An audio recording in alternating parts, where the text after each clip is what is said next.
How to use Apple Maps for navigation. Mastering Apple Maps on iPhone.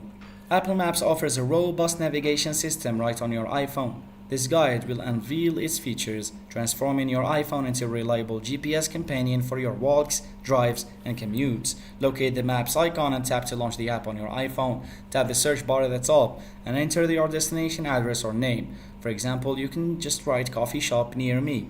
Long press anywhere on the map to drop a pin and choose directions to set the location as your destination.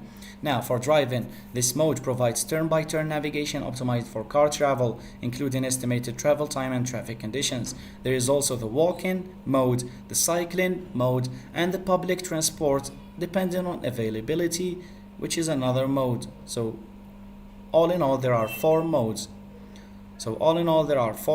to choose from. Tap Go once you've chosen your destination and travel mode. You can follow the map and voice guidance, as Apple Maps will display a visual route with turn-by-turn instructions. You'll also hear voice prompts guiding you along the way. Additional features on this app are real-time traffic, live ETA sharing, and multiple stop routes. So you can use these features and enjoy them however you like. Thanks for watching, and don't forget to subscribe.